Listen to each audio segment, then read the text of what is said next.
ẹ̀yin èèyàn mi ẹ wò kákìrà wa pé congratulations because Yomi Fabiyi wọ́n ń ṣe iṣẹ́ ṣe mọ̀ yín pé ní ìsìn báyìí wọ́n ti invite Naira Marley àti ìkejì ẹ̀ ẹ wò ṣe rí kíní tó fẹ́ ṣe program tó fẹ́ ṣe fún Mohbad ní on the 27 ó máa ṣe kíni ó máa loud gan ṣé wá rí gbogbo àwọn bíi 15 àbí 16 100 whatever iye tó bá wù kàn jẹ́ gbogbo wọn tó wà nílé Mohbad tí wọn ò pè wọn tẹ́lẹ̀ tí wọn ò béèrè any question lọ́wọ́ wọn ẹ wo wọ́n ti ṣe kíni wọ́n ti ń pe gbogbo wọn pé ó yá bó ló ṣe ṣẹlẹ̀ ẹ wo ọ̀rọ̀ yìí ẹnu Yomi Fabiyi ẹnu wọn ló ti máa dùn dáadáa ẹ wá lọ gbọ́. The case will naturally first be charged to court. They will take them to court that we brought these people on what we think. These are people who think committed social crime. Don't forget, one of the reasons why they took them to court is on the issue of who paid Mohbad. And at the end of the day, they will duplicate all their investigation to the Director of Public Prosecution. That has happened in 2023. I don't know if they have been to court after that. They are waiting for the DPP's advice. And part of the reasons why the DPP is waiting or stay this long is because of the coroner inquest, and they are looking for other things. What do you want to show us with the coroner inquest? So, in that you want to make case law, see court. Immediately the case is taken to court, the police will wait. Let DPP advice come out. And DPP was waiting for coroner inquest. They have their own toxicology. And then they are like, okay, since the family has gone to do their own, let's wait for that one. And they are waiting. They have been waiting. But part of the family, or maybe the entire family, now begin to put pressure on the DPP. But we all know what is going on. Part of the family pressure. And they said, okay, you know what? In the limits of what we have now, and that is why you have to give kudos to the police and the Director of Public Prosecution. That for us to have clarity, because they don't know what is going on elsewhere, and we cannot force it on them. And the truth is, nobody has taken anything to the DPP or anywhere. So, whatever the case may be, in the limits of what we have now, as at the time the case happened, these are the people that we feel has case to answer in this particular level. Don't get it twisted though. They never said if there is new evidence that anybody paid Mohbad, that they will not charge the person to court. That is the meaning of what they did today. That we, the Deputy Commissioner of Police in Lagos State, this is our own investigation. And so far so good. This is what we have. Charge them to court. If there is any new evidence, they don't have it now. If any new evidence, and not just because it is that way, it is the law.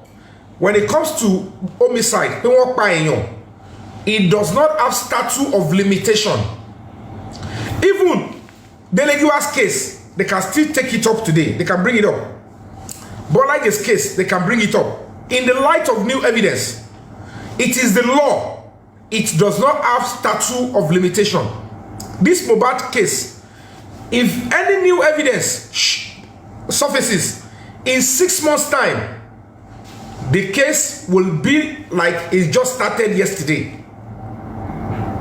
So as it is now, the Lagos State Police Command, State CID, they said, we have now received DPP advice based on the evidence before us and the investigation we have done.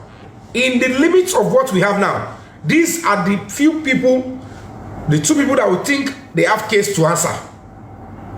And let's be honest with ourselves. Even if tomorrow, next 4 weeks, 6 weeks, 2 months time, the new evidence that will show what actually paid Mohbad surfaces, the nurse and spending, they will still have a case to answer. So that is where you should know that the government of Lagos State is committed to delivering justice, irrespective of what anybody is thinking in their mind. And that being said, of course, I love the way it is. Lagos State, they want things to go well. Now, it means that as we speak now, the Lagos State Command, Panti, their hands are now officially off the case. They are done with their own. Because the one they did, they've rounded it up and they've given the charges, and they are filed against, they're going to be filing the charges. They will write the charges out and they will set a trial date for them. So while that trial is going on, or even if it's ended, if any new evidence comes up, they will charge those responsible to court. Do you all understand? And immediately I got hold of that. I've been to the CP's office, Commissioner of Police. He's a new Commissioner of Police. By the time he asked them to call me, I went there back.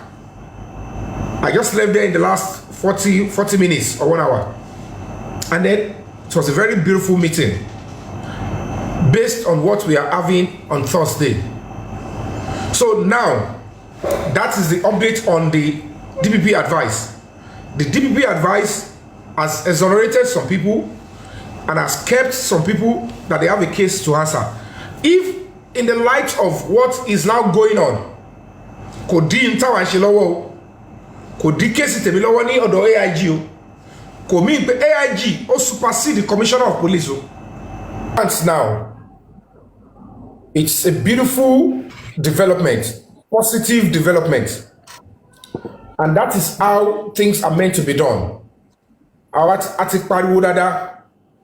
We have been able to speak up. There is no way Mohbad can bleed from that show for 2 days. So call your boy. And luckily, Prime Boy has been removed. And whether we all like it or not, with what is government at Olopa, but now we continue to Jayonsi. What it is time for them to remove those that they removed. And that is very simple. And that is the best way that we can have a proper direction. And then the focus will be on what is next. Do you understand? Focus will now be on who are responsible and who should pay for what crime and what crime.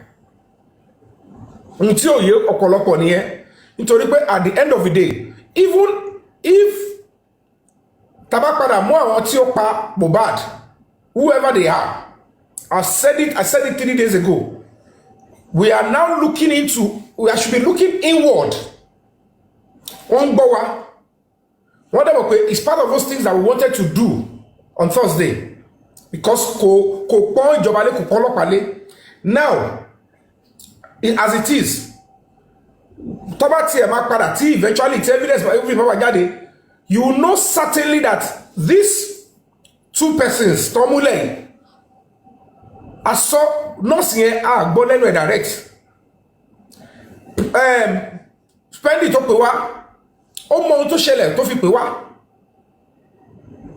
and that is clear. Focus will now be on the proper people that were saying, oh, they should go and arrest everybody. Why are you saying most of people? No. The real people that are involved in the case now are not particular as a factory setting. And the truth will be established in no time. I want people to understand that now.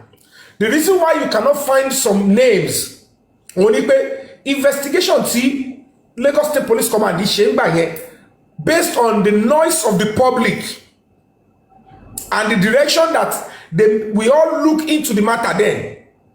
Only go and tell you, something clear, something clean and opposite. We all cannot be deceiving ourselves.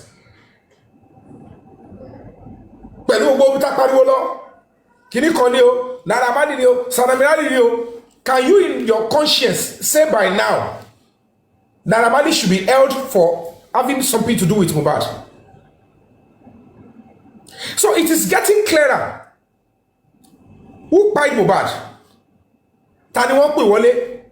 Ta ló pè ẹni tó pè wọlé? Who did it? We want to know. And stage yẹn la wà báyìí. And don't forget, this new lead, is not involved in the investigation toward the court to wonder Lori lady. Is not in any way with the Lagos State government. So if you don't know, that is what happened. So that's all those people that were charged and those evidence investigation are the ones they've done about 1.5 years ago. So don't mistake it, because nothing has been added to it. It is what was taken to court in 2023. Or when the DPP advice, I should get a lady. And nothing extra has been added to it. But that does not stop police from investigating the new lead. If toxicology comes out, that does not stop police to investigate in that direction. So please understand this. Now, if there is any new evidence, new lead, then the police, whether it is command or the zone 2, which is even higher than Lagos State Command, they will pack whoever is involved and the evidence, and they will take it to Lagos State government, and they will adjust the charges. They will adjust the charges, and then they will include names if it is necessary. So note that and understand that justice for Mohbad is now getting cleaner.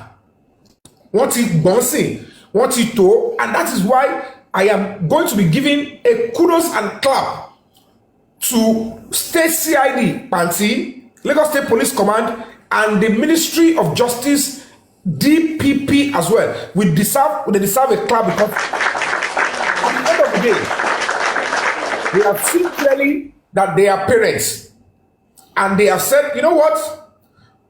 Well, whatever the case may be, you came in, you said you inject, no problem. That is the only evidence we have now. This one, no evidence. That one, no evidence. This one, spending, you called the nurse, good. You gave the contact. We don't know what happened. Nurse, how did you come in? Who communicated? You said you injected him, Abi. For now, stay here. You'll be in the case.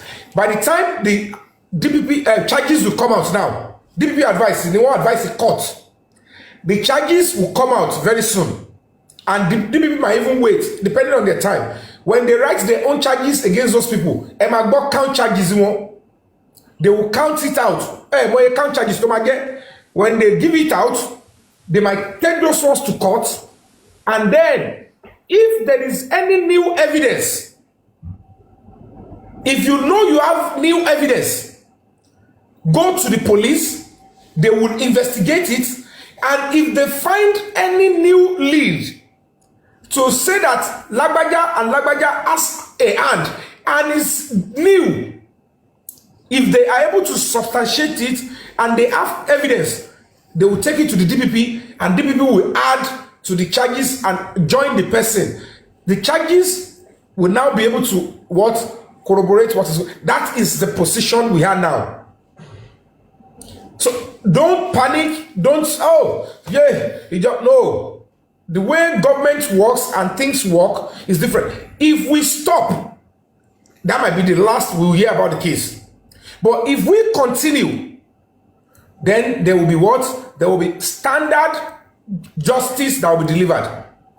And this is on this basis, I said, okay, this is a new commissioner of police.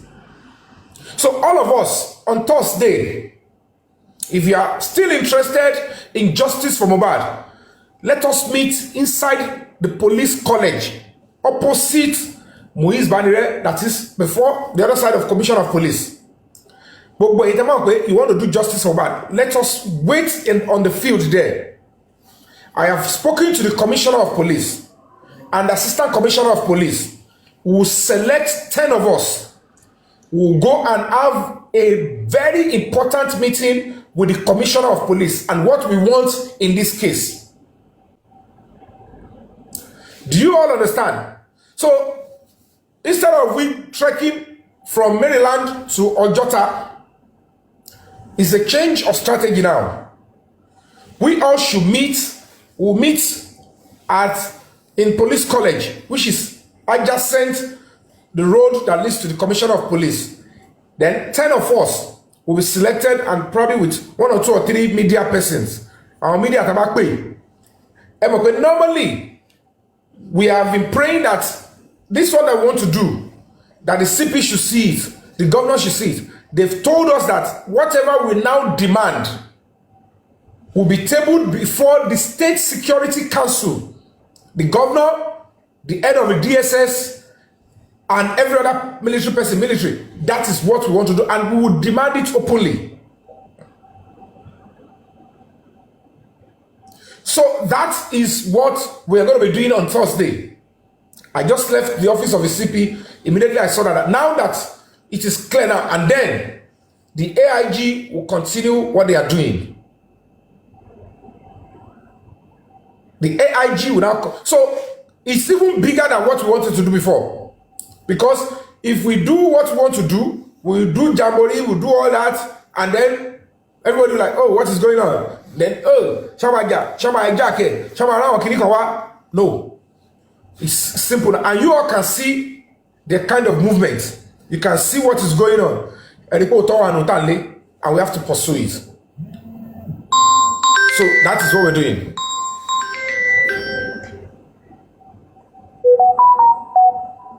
So if you don't get it interpreted well, you might actually think, oh, they should change the public. No.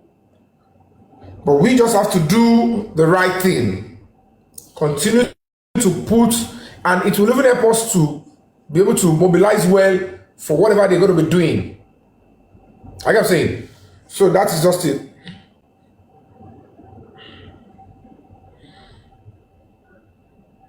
So, I am not worried. Gbogbo is clearer to the law enforcement. I need to be honest with you. I might not tell you everything here. And please, I will appeal to you. Don't let me say everything. I can assure you, they cannot sweep this under the carpet. They cannot. This is not the whatever. Now, real justice for Mohbad is now clearer. But body language, some people have got something to hide. Something is fish, and that is the beauty of when the public stand and are persistent.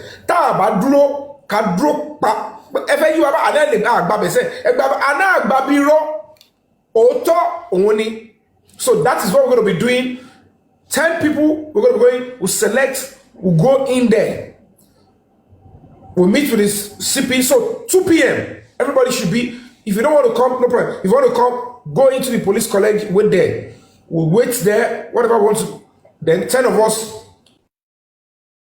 will have this confirmed meeting with the CP, because we need his audience. He's a new CP.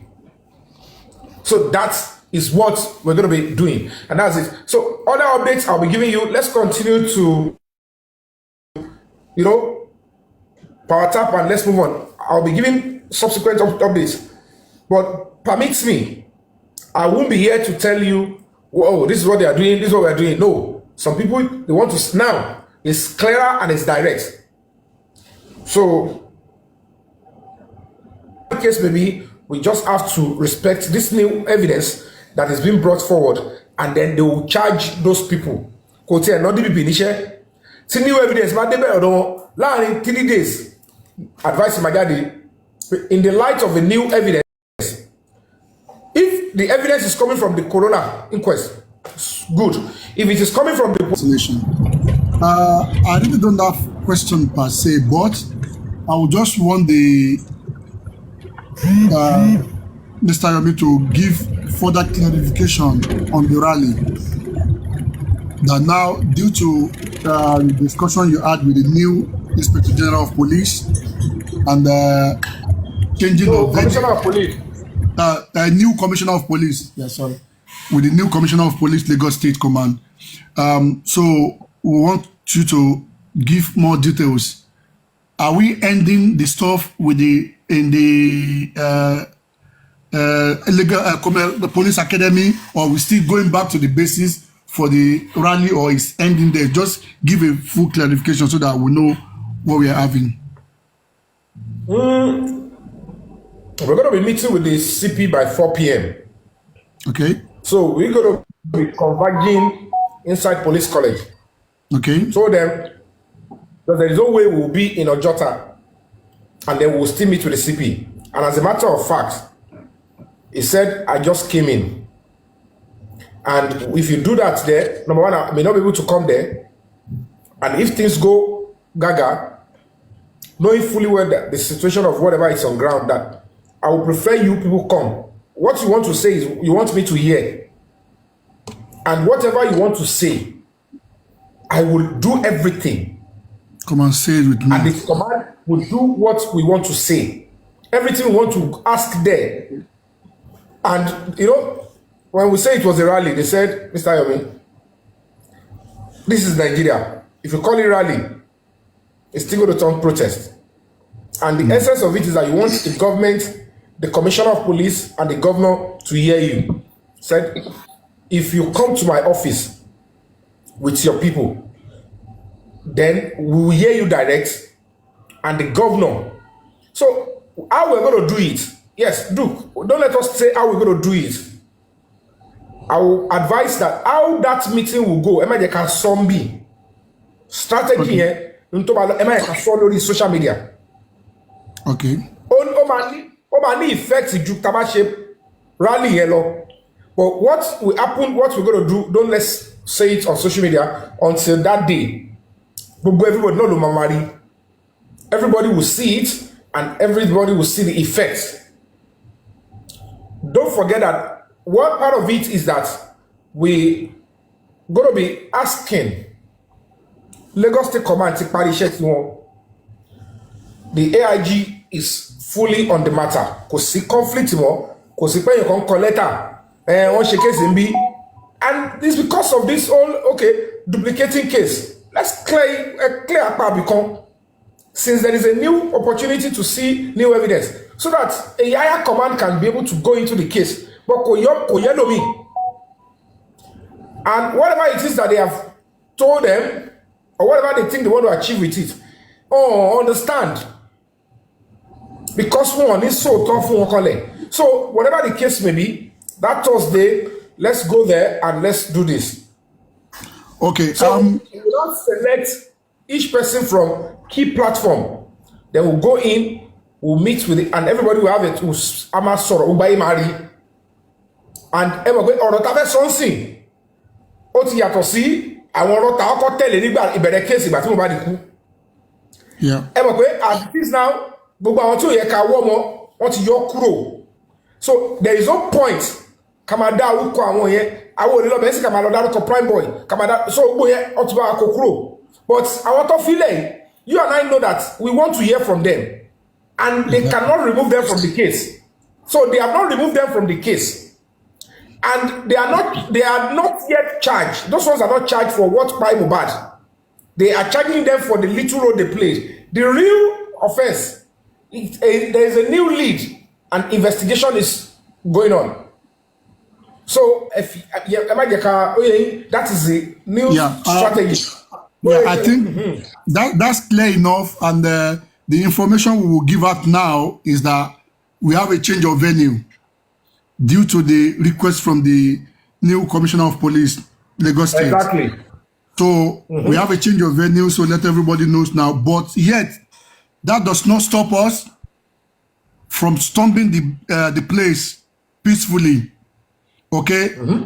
The t-shirts we've made, the preparation we've made, the only thing that will be different is the concert that we want to call, that we want to do on that day. That will stop.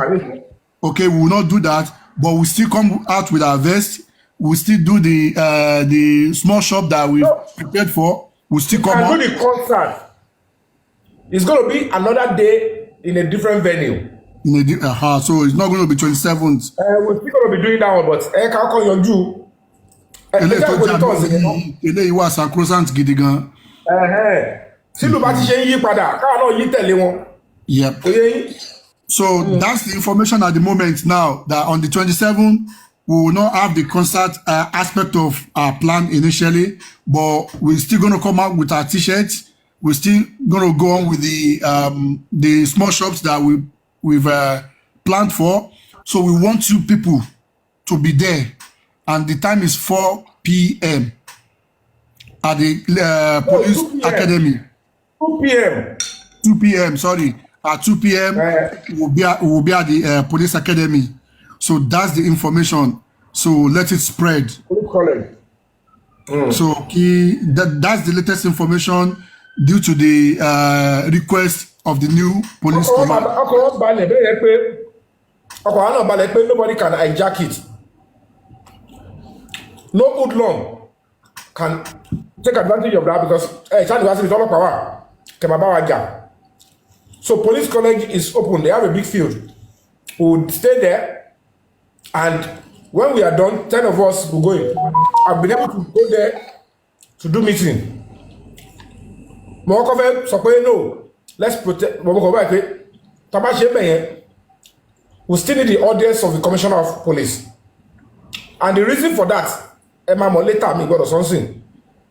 Because I won't be revealing everything. And he got to Mohbad, the spirit is strong.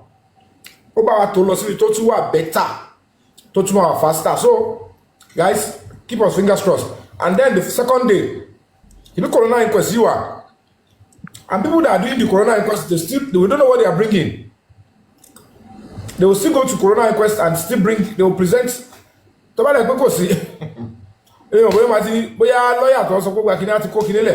But there will be corona inquest on the second day, Abi. Is that not correct? Yeah, there should be. There will be. The advantage is that the report of the toxicology, so lawyer will be advantage in it, lawyer, pathologist will be so the pathologist will have to come and deliver on his mandate. Yeah. Because by now, the corona inquest has opened and they want to read it. When we now hear the results of the toxicology, we now know. Okay? Yeah, that would be another day. Yeah, that would be another day for us. Adáwó padà báyìí. And the other thing that you organize sílẹ̀ fún rally yẹn. Gbogbo ẹ̀ máa cancel. I'm not to share. I'm just coming. Okay. Yeah, it will be sorting that separately because some of them will still be used on that day, on Thursday. Okay. Some of them will be used on that day. So the most important you have to quickly address it. The most important náà ni pé tí progress náà là wá. Tó bá yẹ kí èèyàn náà ni progress. Sure.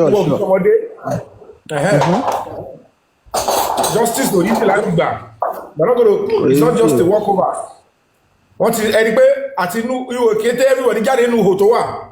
Àwọn ọlọ́kọ̀ asáré lé àwọn ọlọ́kọ̀ pa. So ẹ ti rí pé gbogbo kìíní kan wà bẹ́ẹ̀, gbogbo kìíní kan wà bẹ́ẹ̀. Ó sì hàn sí wa pé we want the truth. So by now, ẹni tí ó bá tí máa fọ́ kó ṣe máa fọ́ sí pé now this is it. Àṣé òótọ́ ó ní ìmọ́lẹ̀ gangan ní òótọ́. The truth is synonymous to light. Ó máa lé irọ́ jáde. Ẹni ẹ wo bí tẹ́ ti ronú lọ, ẹ wo bí tá wo lọ. Ẹ wo nǹkan táwọn rí láàrin. Ask your conscience. Ẹ wo nǹkan tẹ́ rí láàrin 1 week. So kẹ́ wo nǹkan tó ti ṣe. Kẹ́ wá wo pé these people, if they have means, they would have done worse things. Kò yẹ kó wọn try sọ́dọ̀ àwa náà. Wọ́n try gbà yẹn náà. Ntí mo fi kọ́kọ́ yẹra fún wọn gbà yẹn ni pé I don't have an idea of ta ló ń kí ló bá mi ta kí ló fẹ́ lò wá. Kí ló fẹ́ stage wọnú lé mi tó máa fi sọ pé o aláyé fi bá lọ. Ìgbà táwọn máa fi get clarity bó ṣe ń lọ sí àwọn náà ti dẹ ọgbẹ́ni ti lẹ́dẹ̀ wọn ẹ bá ń gbọ́ ẹ̀jẹ̀ kọ́ máa bọ̀ wá. So whatever the case may be, let's keep our fingers crossed. I understand. Let's keep our fingers crossed and let's come together. You know, Thursday and where we all come together, they see us in unity. Tabawa and the police college, and we're not protesting against the police. We are inside the police college and they will come out and say, okay, 10 of you, the commissioner is ready. We'll go and do the meeting. And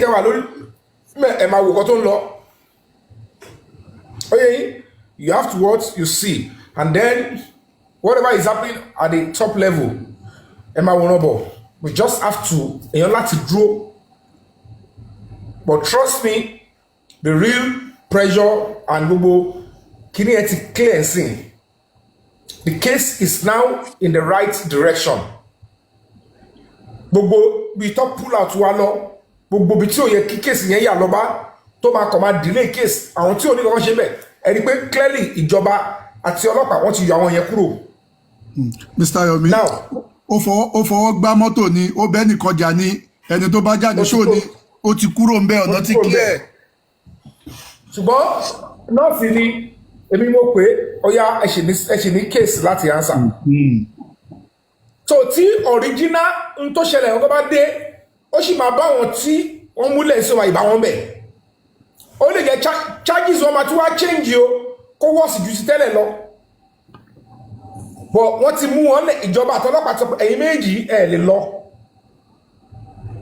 So tí new evidence bá dé bá àti new suspect ó máa jẹ́ kó lè bọ́ sí rọrùn tó bá bá nǹkan tí ń ṣe lọ yìí àwọn tó wà nílẹ̀ wá kí ẹ̀ tó bá yẹ kó máa change wá ní so àṣeyọrí ìtàtẹ̀ méjìlẹ̀ fún yẹn àṣeyọrí kékeré ni so even more they change their charges can change DPP can change their advice depending on the new information and evidence so that is why imbita wa ń sìn Lagos State Police Command kò sẹ́ni tó máa sọ pé I won't attend to the AIG because the commissioner of police party is doing the case no wọ́n ní àti parí tiwa o anywhere tó bá ti pẹ́ lọ dá wọn lóhùn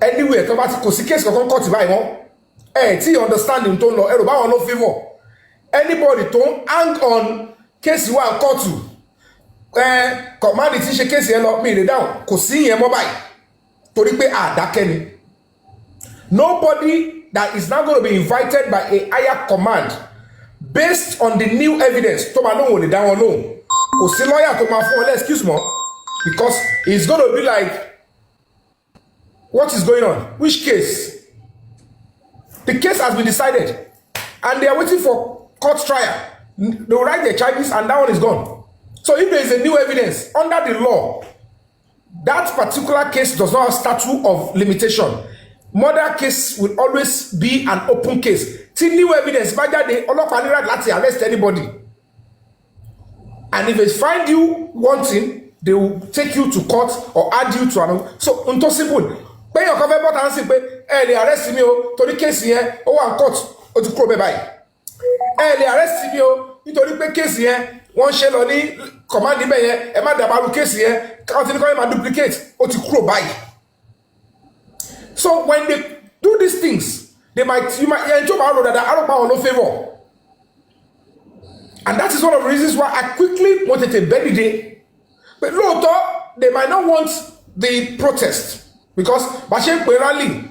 Wọ́n rí ní pé Mr. Yomi àmọ́ we are gbọ́ gbogbo ntẹ̀ nsọ àmọ́ ntẹ̀ fẹ́ ṣe. We know what I think to gbogbo ẹ̀ now. The government of Babajide Sanwo-Olu is committed to justice. Now, wọ́n tó wà lẹ́sìn àti yọ kàńdá kúrò nù rẹ̀ sí. Nobody, no matter how intelligent you are, will never say pé ní kéèsì ibi tó bá dé yìí o àwọn tí wọ́n ná ọ́ ní case láti answer yìí they don't have case to answer they have. If you think those ones that they asked to go now pé wọ́n ní case they don't for now. And that is the cleanest part in this case. Because the government of Governor Babajide Sanwo-Olu will never aid and abet any criminal. Or will say, okay, we are panty, let's sweep murder case under the carpet. Police don't do that. Let me explain to all of you. This case is too popular that they will now sweep it under the carpet. The worst they can do is delay it.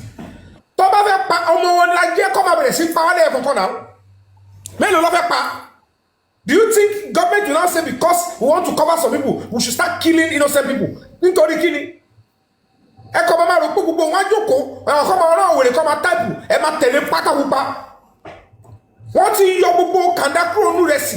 Gbogbo ẹni tó tọ̀ yìí, gbogbo nǹkan tó gbé sórí social media tí gbogbo wa tẹ̀lé lọ ní bẹ̀rẹ̀ 2023. Wọ́n ti clean gbogbo ẹ̀. The prime boy keeps saying, mi ò wọ́n kọ́ pa ẹ̀. Wọ́n pe Naira Marley gbogbo wa they came. Àwọn wo ló ń japa sí? Ẹ̀rí pé gbogbo àwọn tó ń competition àti àwọn tó ń japa. Àwọn ẹbí gangan. Àwọn tá a rò pé àwọn ń jà fún, táwọn wá justice fún. Mr. Yomi, mo fẹ́ béèrè nǹkan kan lọ́wọ́ yín ẹjọ́. Mr. Yomi, ẹjọ́ mo fẹ́ béèrè nǹkan kan lọ́wọ́ yín ni. Okay, nǹkan tí mo fẹ́ béèrè ní ẹjọ́, ẹ bá mi wo bí àwọn bó ṣe gbé àwọn tọ́nà fẹ́ àwọn wọn ẹ máa gbọ́ ohun tọ́nà sọ o. Wọ́n ní Wùnmí sọ pé àtàwọn tó wà nílé sọ pé nọ́ọ̀sì Mohbad wà available. Wọ́n wá bí spending wá pé nọ́ọ̀sì ẹ má wo àwọn Nàìjíríà yìí tó mọ̀ pé kéèsì ya máa tún ṣẹ̀ṣẹ̀ tún bẹ̀rẹ̀ níbẹ̀ ṣe sọ.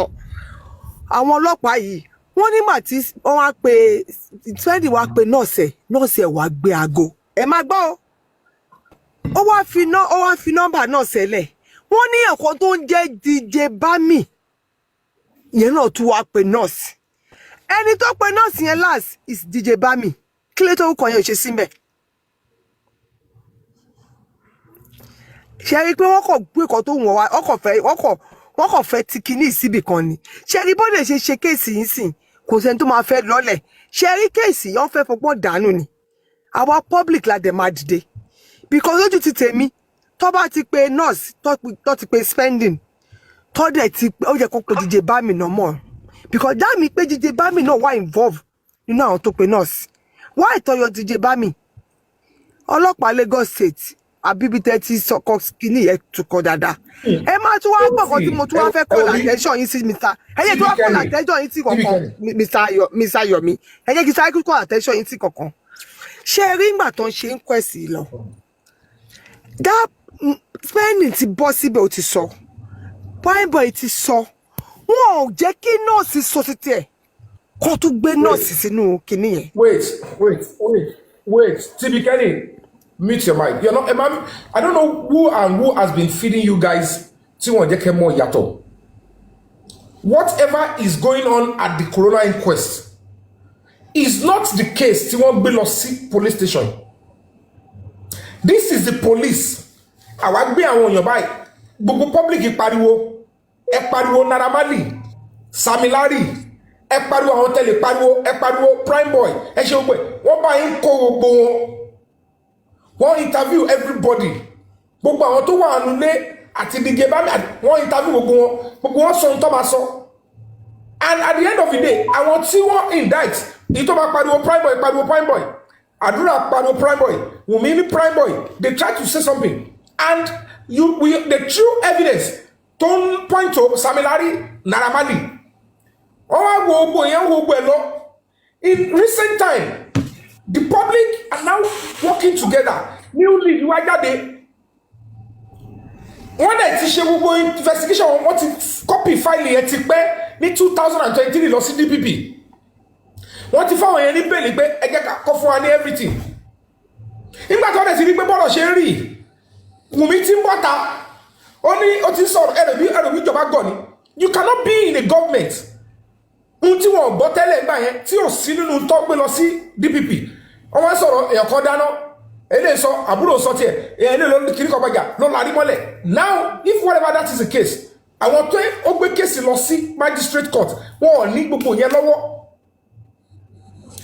Now if the case will have to come back to its natural path tó yẹ kó wà, ẹ jẹ́ ká clear èyí tó wà nílẹ̀ iná tí public ti ọlọ́pàá ṣe. Wọ́n dẹ̀ yọ gbogbo àwọn táwọn pé àwọn eléyìí ní evidence pé wọ́n pa Mohbad, wọn ò tí committed it. So that is the right thing to do. And there is no way any government tí gómìnà bá rí pókè wọ́n fẹ́ protest ní ọ̀túnla wọ́n fẹ́ ṣe kíní kan gbogbo kíní tó bá bẹ̀rẹ̀ sí sọ severally it will look like the government is covering up. Now the government has come clean. But no, we are not saying if there is new evidence we won't go into it. mo tún fẹ́ bẹ̀ nǹkan kan lọ́wọ́ yín so nǹkan tẹ́ ń try láti sọ fún wa ń sì ní wípé gbogbo nǹkan tó ń go on ní quest yẹn wọ́n yìí máa tún gbé findings wọn náà jáde because báwo ni ọlọ́pàá ṣe máa job to commissioner of police ṣe máa job then why ti commissioner of police wá jump into conclusion nígbà tó mọ̀ pé request ṣì ń lọ láti gbé lè jáde. See, you're not getting it. mo ń gbọ́. What you don't understand is this is police investigation. Nǹkan tí police duplicate fún wọn òun ni wọ́n police ti béèrè fún advice tí get police béèrè fún advice pé àwọn yìí ní àwọn èèyàn pariwo àti kó wọn ẹ bá gbogbo nǹkan tí ó wà lọ́wọ́ wa ìwádìí ta ṣe àwọn wo ni ó ṣe nǹkan táwa charge nígbà tó dẹ̀ ti rí pé àwọn dúró ẹni káwọn ní sùúrù okay ẹni ẹ fẹ́ ṣe corona inquest ẹni káwọn dúró ọlọ́pàá ní a fẹ́ charge ká mú kúrò lórí kéèsì. Police needs to get the answer. You are not getting it. Whatever you think is going on now, what he call charges against the nurse at the other guy. Meanwhile, what makes you think that in the next 2 months or whatever they're going to write the charges, or the case, date is in, only get try our major here. Till Lagos State, the case, only get May. Before that May, do you know what will have come out? That will be sent to the DPP, whether it is coming from the corona inquest or from the police at the AIG office, that will change the narrative. Emma, Edekaba Farabale, ìjọba tó ṣe ilé àtọlọ́pàá, wọ́n ti make sure pé kò sí gbogbo ìtàn sọ yẹn, tí gbogbo ẹ̀wọ̀n pé insult ní pé AIG ṣe case or investigate the case, suspect àbẹ́yàn kan tí wọ́n pè lẹ́jọ́, ó ní àwọn ọmọọṣẹ́ yìí ṣe case lọ́wọ́ o. Mr. Yomi, okay, irú justice system wo la wá ní Naija yẹn tó jẹ́ pé I don't understand. Kò yé mi ni mo sorry o. Tó jẹ́ pé èyí people náà lè gbé lọ sí quest. The request kò ṣe finding tí wọ́n tán. Commission oríṣiríṣi justice ta ní yìí. Ó fọ́ ni. Ìpọ́n tí mi kò sí owó ṣí bẹ́ẹ̀ ṣe ni. Wait now, wait, just wait for ọlọ́pàá ló ṣe investigation tí wọ́n ti duplicate nínú ìlú tí mo wà yìí ọlọ́pàá ò ní sáré jump to conclusion láti sọ pé báyìí ló ṣe rí nígbà tí investigation ṣì ń lọ. tíbíkẹ́ni ṣe ẹ̀ka explain kankan fúnra wa ṣe rí Lagos State government. mo ń bọ̀ Mr. Yomi ẹjọ́ 1 minute. Father, hold on. Okay. Lagos State government Ministry of Justice ló set up corona inquest. Ipe ohun tí ọlọ́pàá gbé wá fáwọn yìí ẹ jẹ́ káwọn wò bóyá corona inquest máa fáwọn ní additional stuff káwọn lè fi advice ọlọ́pàá pé àwọn báyìí ní kẹ́ charge àwọn báyìí la máa charge. That's simple. Ọlọ́pàá kọ́ ló ṣe corona inquest. Lagos State government ló gba duplication of a file kọ́ tó lè ṣe ní kọ́lọ́pàá tó lè ṣe ní ti lórí ẹ̀. It is the director of public prosecution ló máa advice ọlọ́pàá pé kéèsì àwọn tí ó wà lọ́wọ́ yín o gbogbo investigation tẹ́ ṣe èèyàn báyìí ló commit eléyìí ò ṣẹ̀ eléyìí ṣẹ̀ DPP yẹn ló wọ báyìí pé ká tó advice ọlọ́pàá ẹ jẹ́ ká wo bóyá tí ẹ lè rí ẹ̀rí through corona inquest. And now when they were because at the end of the day kò sí nǹkan kan náà ẹni pé wọn as it is now wọn already tó nǹkan tó pa Mohbad náà because wọn kàn charge nurse àti kìíní fún negligence. So nísìnyí as it is now Lagos State àwọn ní we will charge those ones abẹ́rẹ́ kéèsì yẹn ọlọ́pàá ti yọwọ́ wọn kúrò bẹ́ẹ̀ nìyẹn tí ọlọ́pàá bá tún wá rí ẹni ní evidence ọgbẹ́ wa.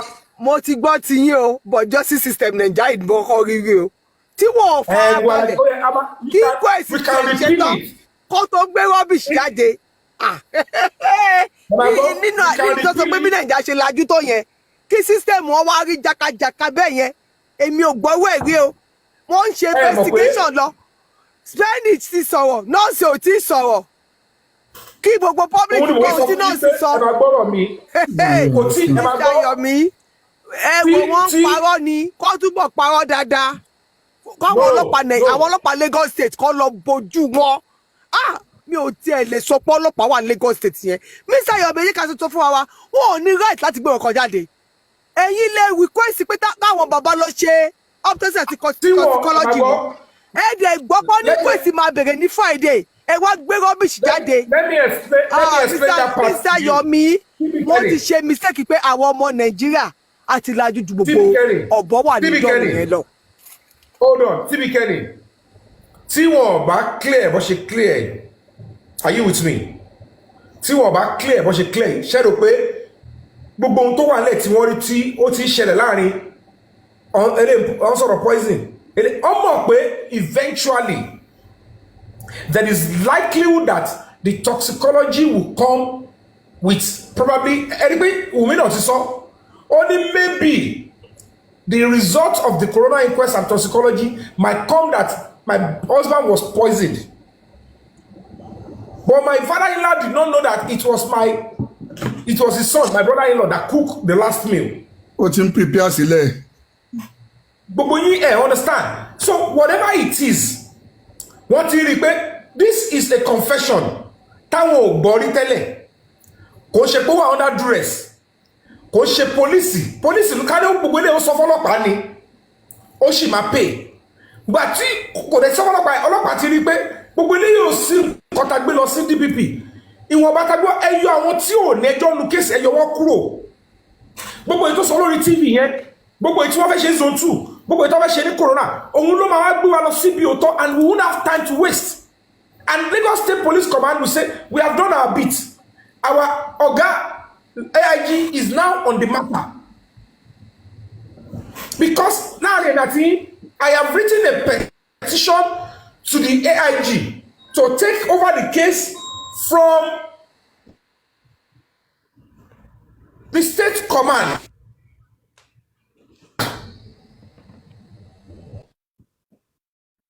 If you want me to, I will repose the petition. That was our prayer.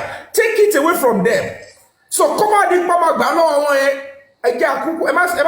it should be an insult.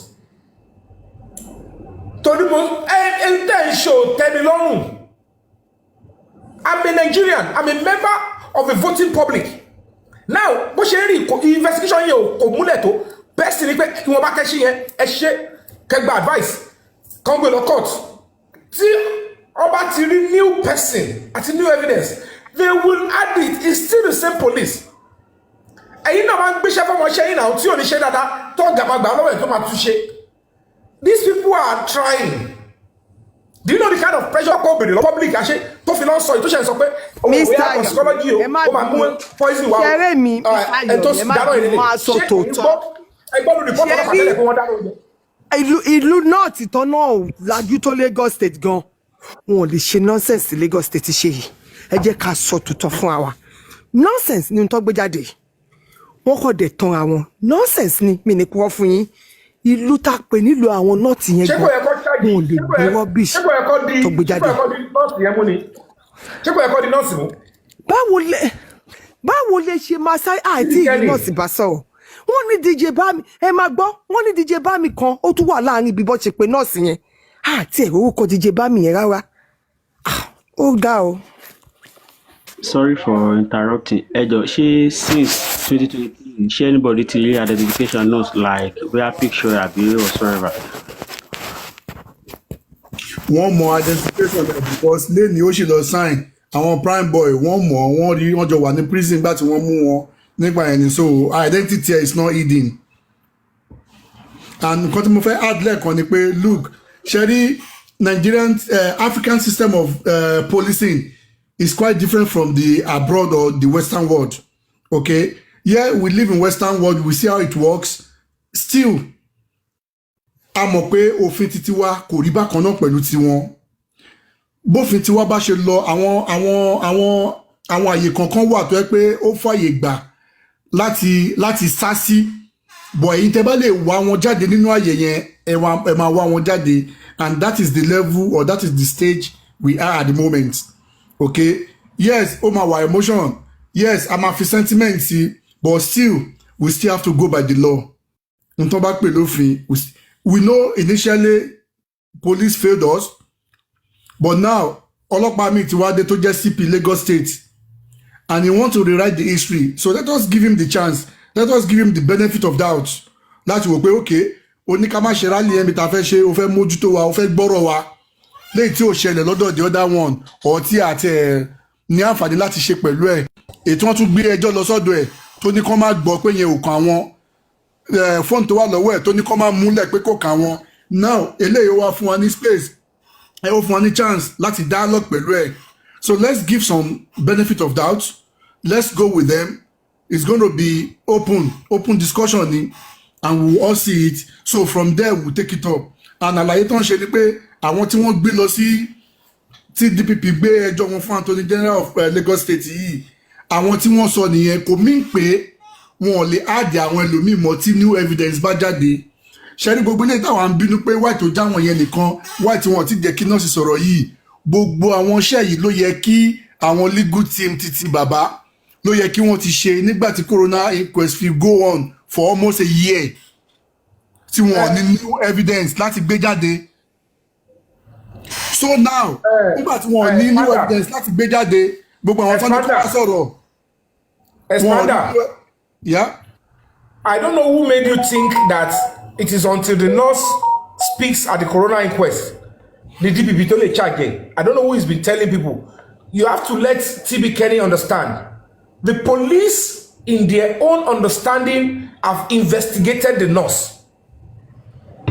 DPP coroner inquest is secondary. The police are the people that can investigate thoroughly. What to scrutinize, what to investigate us, what to pass on, what to cause statement, what to launch, what to go, whatever. It is in the course of this nurse investigating the nurse. DPP, àwọn ọlọ́pàá, wọ́n bá medical association sọ̀rọ̀, wọ́n lọ sí hospital tí gẹ̀ ẹ́ ti kọ́ṣẹ́, wọ́n lọ gbogbo ẹ̀ sọ̀rọ̀ DPP tó bá dé DPP ọ̀rọ̀ kan ló fẹ́ sọ bẹ́ẹ̀ ni. Tó bá dé coroner inquest, ṣẹ́jọ́ kan ló fẹ́ rò bẹ́ẹ̀ ni. The real investigation was done by the police by going to her office. They have gone to her office, they've gone to where she's working, and they've come out to say she is quack. And she's not off the hook. And whether we like it or not, cooperate. The new findings, Tawari, Kilanche, Sheba Barawajani, and we take number one. Ìgbà wo lè ṣe dé ṣe gbogbo yẹn lè ṣe ele ń parọ́ ele ń jó ìkà tí Bukky jẹ́ ṣe ń ṣe nìyẹn and it's very wrong. ẹ wá ní ọlọ́pàá tẹ̀ ń bú gan àwọn ṣiṣẹ́ àwọn táwa bí gan kí làwa ṣe if when we are supposed to cooperate and focus on the new evidence we have and block gbogbo nǹkan tá à ń ṣe ẹ wá fẹ́ blame ọlọ́pàá tẹ́ ẹ bá máa block gbogbo mi tí àti rí ẹmọ evidence tó kó sí jáde tó máa ti hard mọ́ ìtọ́wà lọ́wọ́ mẹ́ẹ̀. Ẹni kí ló tó lọ́pàá ṣe wà ìnáwó rí ẹ̀yin tí kọ́ wà lọ́wọ́ yín kí lẹ ṣe. Let's get this job done. Ẹ ká focus on what we have now. Wọ́n ti yọ kúrò. Now we go to focus on. The focus now, Mr. Yomi, focus èèyàn máa need the prayer cause this country from the start tí incident Mohbad ṣẹlẹ̀ ó yẹ kán ti arrest so many things cause a lot of evidence wà. Bóyá ẹ̀gbọ́n ìyá Mohbad tó sọ pé wọ́n rí duvet ẹ̀jẹ̀ àbí whatsoever. Okay, let's take for instance ẹ wo Wùmí sìn ìgbà tó ṣe interview ní àná àbíjẹta that second interview he said Mohbad was going to he said we supposed to go to our mom in Ikorodu on Monday and he died on Tuesday. That but the explanation yẹn gan kò yé mi bóyá èèyàn kan wà níbi bóyá ẹ lè là èèyàn ẹ mọ̀ we suppose ó ní ó yẹ kán lọ ọ̀dọ̀ ọmọ mi ẹ̀ ní ọjọ́ Monday lọ́jọ́ Tuesday ṣebí Monday wá ṣáájú Tuesday. Gbogbo yẹn sì máa wá lọ pẹ̀lú official gbogbo yẹn sì ó máa wá lọ pẹ̀lú new investigations on law. That is what people are not understanding. Okay. So now ask yourself owó ilé tó ṣe ìsọ́nsìn ṣe gbọ́ tẹ́lẹ̀ ni kò sọ fún àwọn ọlọ́pàá ilé kó tó ní wọ́n fáìlì kọ́pì lọ sí DPP. So gbogbo tó wà ní DPP ọ̀rọ̀ tí Wùmí ṣe ìsọ́nsìn kò sínú fáìlì kéèsì yẹn kò ń ṣe ní lọ́ charge sí court now. Wọ́n ti fáìlì ó ti wá lè máa sọ pé kí ẹ fẹ́ change ẹ fẹ́ fi kún no kéèsì tí wà wájú adájọ́ nǹkan tó wà ní máa dájọ́ lé lórí.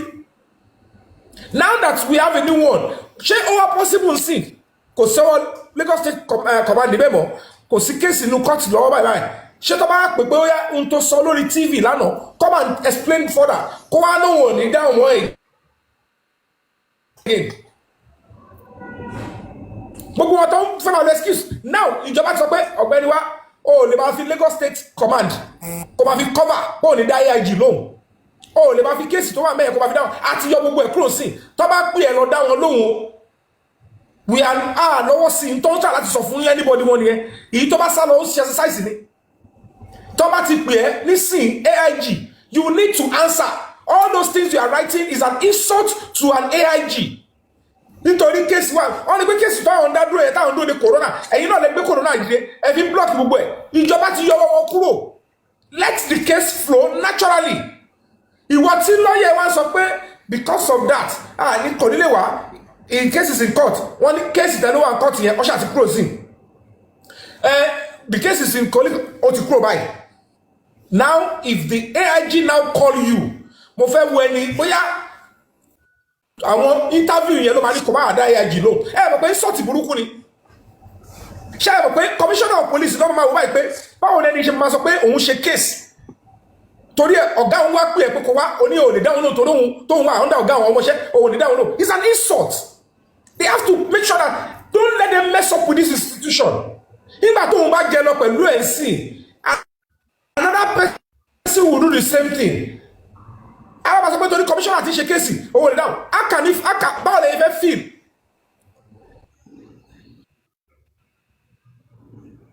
kí area commander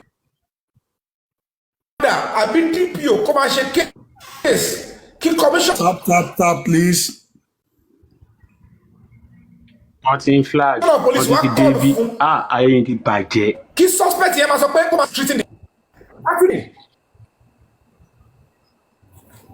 wọ́n ti ṣe kó lè sọ kí public lè mọ̀ pé we are here for the public ó lè jọ lójú pé kẹrò bóyá wọ́n ti satisfy ọkọ̀ no wọ́n clean gbogbo ẹni because àwọn tí nọ́mbà bá gan àwọn ewúro tó wà ní ìhò gan wọ́n sá kíjokíjo tó dá àwọn fi wọn pa ṣé wọ́n ti dúró ni tẹ́bá kọ́ rí little something ẹni tẹ́bá ti máa farabalẹ̀ nígbà tí òye mi mo ti gbọ̀nà bẹ lọ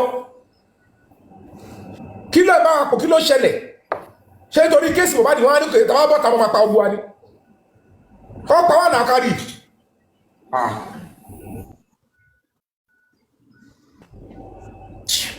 ẹ fi bóyá ìṣẹ̀lẹ̀ lẹ́jàre in fact ó tún pè wá gan báyìí gbogbo òun àkànní máa sọ́mbì bí tí kò wà sí gan ó ṣẹ̀ṣẹ̀ pè nísìn ó ṣẹ̀ lójú now let's start àwọn tó bá sá ọlọ́pàá ṣe wọn pé eléyìí kí ló tó sá we are now good wọ fúnra ẹni máa yọ̀ǹda ṣọfẹ́ kọ́ declare wanted ni àbí báyìí ni ìwọ báyìí ẹ wá máa rí fíìmù lọ ẹ ṣe bẹ̀rẹ̀ sí rí fíìmù because kò sí tó block yẹ ìjìbọn báyìí ibẹ̀dẹ̀ láti gbé kiri lọ tó tọ́ máa jáde mẹ́ sáàkà wo owó tó bá ti sá ẹ tó bá fẹ́ ẹbí tí mo gbọ̀nà bọ́dà ṣẹ̀ṣẹ̀ ń rí fíìmù pé èmi tí mo tètè sáré lọ bọ́dà ẹ fẹ́ kí màá máa sọ gbogbo ẹ̀ lórí bí ẹ ní support yàn ẹ máa fẹ́ nu yá gbogbo ẹ̀ dànù àwa yíwọ ẹ máa wá gbogbo kọ́lẹ́ máa blé bẹ́ẹ̀ ẹ wo kò sí wàhálà pé mo bá lè gba justice yẹn ẹ ṣe ara sáà. ó máa gbà lágbára lọ́rùn we pray that God should strengthen you more because a lot of people ti gba cases tó ti drop well like Bẹ̀rẹ̀kẹ̀tẹ̀ Amsat Yomi all those stuff ẹnìjọ́ mẹ́ta Amsat tẹ̀ ṣe padà tán sọ̀rọ̀ this thing there is something behind this matter too strong bóyá bọ̀bọ̀ sóbù àbí kóbò yẹn maybe. ó ṣe wá síbi ẹ ṣe. Tap please. Maybe they are scared of the military stuffs àbí whatsoever. àní ẹ ṣẹ̀ṣẹ̀ fẹ́ wá òótọ́ lórí justice Mohbad ni èyí tẹ́ ọkọ̀ ṣe tẹ́ láti bẹ̀rẹ̀ yẹn. Fisher, let's give somebody else to talk. Baby Yinka, are you there? Baby Yinka. Okay, Gabriel. Network yẹn ń ní flag ni. Ẹ jẹ́ ká fún Gabriel. Hello? Yeah, good afternoon. ẹ máa wo fíìmù lọ tí ẹ máa wo rọ́bọ̀ ẹ ká fẹ́ ní other person láyè kó sọ̀rọ̀. Baby Yinka, are you there? Hello? Can I mute your mic? Flagging yẹn pọ̀. Flagging yẹn pọ̀. Ẹ jẹ́ gbogbo mi bọ́lẹ̀ ní. Am I next? Hello? Can you hear me? Baby Inka? Yeah, you can continue. Oh, okay, yes.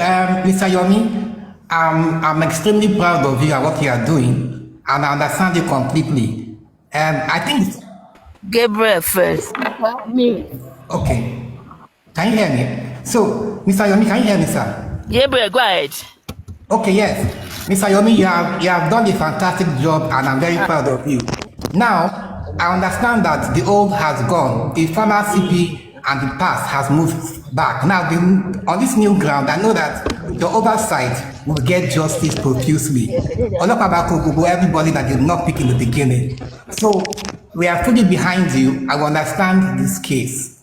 So, I just want to tell you that you are doing a fantastic job. And you know, the essence of the rally was to get the heirs of the government, which you have gotten. So, you are speaking to them directly with evidence. So, all the former evidence they did not see, that the DPP did not see. Now you are presenting it to them directly on a fresh case. So nobody will escape justice.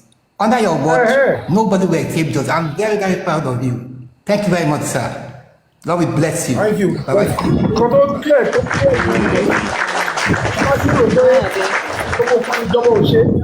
Àwọn kan wà pé kò sí báyìí fẹ́ push ọlọ́pàá ló máa ṣe kò sí báyìí fẹ́ pariwo tó ká protest látọ̀ ọ̀làdàlẹ̀ the end result what is the end game you want police to intervene and do the right thing.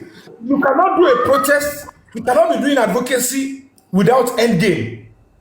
Until ọ̀pọ̀lọpọ̀ mọ̀ paru ṣiṣẹ́ nǹkan báyìí nìyẹn wọ́n believe pé advocacy or struggle is just to attack and bring down the government. There are some section of the government. The end game is what do you want? You want the police to stick by the truth and bring the truth fire of Mohbad out. If that is your end game, you must not throw the police away. Ever flash wọn, ever padà pẹ̀lú wọn, títí tá bá fi ṣe normal person. Ó ná wọn nǹkan tó bá bẹ́ẹ̀ pò, tó bá rí tó bá bá pò, á dá padà sẹ́, ẹ lọ ṣe báyìí. Want to do ẹgbà àjọ ṣe, and they will do it. Báwo ni àwọn tó wà àwọn tó pa Mohbad wọn wọ 50 now? Ọmọ á control gbogbo Nigeria police force, gbogbo public, gbogbo YouTube. Ẹ fi wọ́n ṣẹlẹ̀ lẹ́nà agbára wèrè wọlé rọ̀bọ́ ní. Only time tó yẹ pàpà jẹ́ kọ́mọ̀ pé a máa dá ogbó ẹ̀rú. Wọ́n dẹ̀ ti rí pé ẹ má dàrú. Ẹ ti sọ̀rọ̀. Gbogbo ẹ ti jáde. Evidence ti wà á ti rí. Ọwọ́ wa ni fóònù wà. Ẹ jẹ́ ṣe nọ́mà. Ẹ jẹ́ ká yọ gbọ́ àwọn tí ò tí. Wọ́n ní gbogbo nǹkan tó rí nàkọ́ tó wọ́n báyìí pé ẹ wo nǹkan. Ṣé wọn ò ní fóònù lọ́wọ́ ni? Ṣé prime boy wà ní fídíò tó à ń sọ ni? Ṣé wà ní fóònù tó wà lọ́wọ́ ọlọ́pàá ni? Ẹni kọ́ bá clear wọn kúrò bẹ́ẹ̀. Ṣé at the end of the day tó bá wọ Mohbad lọ́wọ́ Mohbad bẹ́ẹ̀ ṣé wọ́n ní prime boy ní gbogbo ẹ̀ ẹ̀ dẹ̀ tọ́ wọn lọ pé kọ́ máa lọ́wọ́ dé prime boy pa. They have to clear everything because ó ti lójúbọ̀ in the last 1 week. Ṣé àdàbò ojú lásán ni lẹ́yìn ẹ̀fín lọ káàkiri ni? Ṣé àdàbò wọn gbọ́ ọ̀kan tó ń sọ ni? Pé ẹ̀wọ̀n kan tẹ́lẹ̀ ń sọ. They are looking at it in the first place. How come we escape? How didn't we get this in the first investigation? Now, at the file copy law, so let's clear this one off so that police can maybe call it over. What are they think was okay here? Let them start. Because of that, now we should, no, they won't be spoon feeding us that way. She want to know about sorrow. Taba debe ma lu taba ba so na e mo to ma ti die jáde ni. Ẹ gba gbogbo ìṣẹ̀lẹ̀ yi to ma ya. Mo sha wo pé lábẹ́ bó ti lè ko rí. The truth will come out. And police or the government never said this case is now as good as over. Nobody kpai Mohbad. They never said that. They never said that. Now, these are the two people that kpai Mohbad. If they have told us that, so pé nọ́ọ̀sì ló pa Mohbad now. Ó ń jẹ́ kó máa yé yín pé ṣe rí pé àwọn agbóhùn ò tẹ̀lé pull out. No, no, pa. We are talking about evidence now. Temporary evidence to nọ́ọ̀sì náà wá sọ pé whatever the case may be, olóò treat here, ó ṣe wá kan, ó ṣì ń jọ nǹkan ta charge fún. Tó bá yá máa dínkù ní àbọ̀ máa tún fi kún. Àmọ́ but ó máa dúró tí case máa fi parí. Nǹkan máa ká anybody mọ́ bẹ́ẹ̀, àwọn méjì yẹn nǹkan máa ká wọn bẹ́ẹ̀. Ẹ fọkàn balẹ̀. Tó bá ti gbé wa gbá bẹ́ẹ̀, àwọn náà máa change the strategy ni because à ń ṣe robot, we be human being. And we that came out and be putting our lives on the line, sweating every day. Ìjọba gan mọ̀ pé kò ṣe bá ṣeré. Àwọn gan rí pé àwọn aráàlú ń jà, wọ́n ṣe wàhálà, wọ́n lọ́wọ́, wọ́n ṣe wàhálà. Ẹ wá ní kọ́kọ́ máa lọ, ẹ fẹ́ bullshit wọn, ẹ fẹ́ dógun lẹ́nu yẹn. That's not what they are doing with us. I'm allowed to calm down, pẹ̀lú. Ṣé bá máa rí tó bá dijọ́ Thursday, ẹni tó máa ṣe ẹ̀dẹ̀ ní sùúrù. Ṣé bá máa pẹ̀lú aláyé bẹ̀. Ṣé bí we are dealing with the AIG, tó tún jí commissioner of police lọ. Let's go wait for us and hear what we want talk. Cause see wetin he go do. He just come. I say aláyé go till you run lẹ́kọ̀ọ́. You have to help the police, help the CP to say, stand by the public. And he said, I am with you guys. Whatever Daruwe Yomani. And then we devise a new one. Okay, good one. For criminals. The CP is not there to promote or to help criminals. The governor is not in that position to help murderers. But I'm going to sort evidence of Basinta. She can't generate any. Well, only produce the evidence now. But okay, to satisfy the public, let's just create one. No, it must come the way it should come. And the AIG never said, I am not looking into it. So I think I will go film any local what official law. Me only down no, me only shaking it. But not sign petition. Emma will film now. Mr. Yomi, further clarification. Sherry, for the fact pé DPP ti advice wanted to gbé àwọn kan lọ sí court nísìnyí kò sọ fún wa pé 3 seconds video is gone no kò sọ fún wa pé CCTV is gone no gbogbo àwọn eléyìí wọ́n ti transfer àwọn issue ìpadà wá sí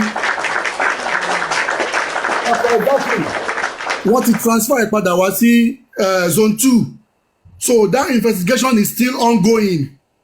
So ara àwọn new evidence tó bá wá jáde ńbẹ̀ wọ́n máa add ẹ̀ mọ́ ohun tó gbé lọ sí court so that's the clarification.